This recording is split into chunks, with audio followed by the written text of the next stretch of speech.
I seriously wasn't expecting it to go this well. Okay, welcome back to this series on how I'm taking this hand me down and turning it into the best hand me down I've ever received or that anyone has ever seen before. So to reiterate from last episode, this is a Nokia 4.2. It has 32 gigs of space and it runs Android 11. We have set some basic ground rules which I covered in the previous episode. I'm not allowed to delete any of the previous users' data. Everything I download has to be functional, just around that side. So today I'm going to be going into the inner workings of my phone and actually changing and customizing the basic layout of this phone to make it not really look like an iPhone clone, because an iPhone clone is like too generic, it's too forced. I'm going to try and make it as unique as possible. iPhone like, yes, but not iPhone like. Not sure if you get. Alright, let's get into it. Okay, so first I actually had to get all of the apps. It took me a bit of a while, but we got them. And now I have to wait. By the way, this is what the default Nokia launcher looks like. It's called Quick Step, and it's not actually a bad launcher, but for the purposes of this video, I'm going to have to upgrade it as much as possible to adapt it to my taste. So let's see how this goes. Nova launcher, it's I really don't know what to say about it. The Nova launcher is not for me, and I wouldn't recommend it for my personal design choices.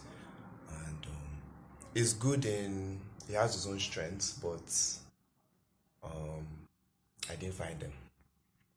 Microsoft launcher is actually probably one of the best launchers out there, and there are a lot of launchers out there on the market. It really works well with connectivity with your computer. It's really minimalistic. It's pretty, but not too distracting, and that's one good thing. The news feed isn't as good as the default one in Quick Step, which is the stock Android launcher for this phone.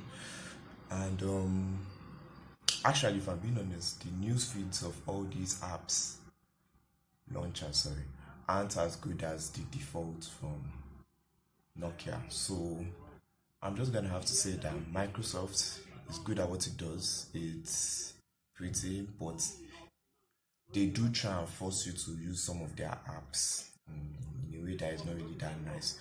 But other than that, it's a pretty good launcher, and I'm gonna have to call it an 8.5.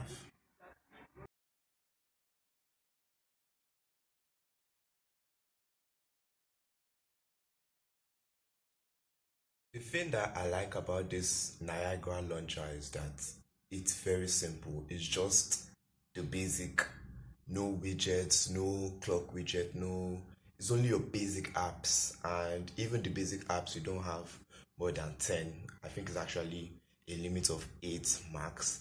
You don't have a news feed, which I don't really like as much, and that's basically it to the Niagara launcher.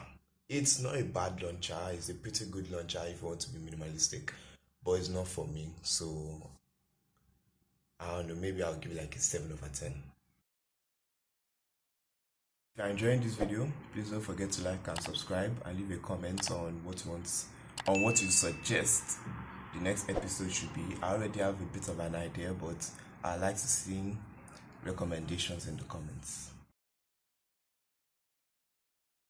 Now, for me, the best launcher out on the market right now, I wasn't actually expecting it to be this. I was actually expecting it to be the previous one, but the best launcher right now is Smart Launcher. It does look very ugly when you first install it, but if you can customize it and get it to your taste, it's actually one of the best launchers to date on the market. It has a pretty good wallpaper feature. The interface doesn't look too jarring. It's not really minimalistic to say, not as minimalistic as Niagara, but you don't get distracted on it. You get your work done and it's a pretty nice thing to look at when you unlock your phone. So for that reason, I think I'm going to be giving this launcher 9/10. If you're enjoying this video, please don't forget to like and subscribe, and leave a comment on what you suggest the next episode should be. I already have a bit of an idea, but I like to see recommendations in the comments.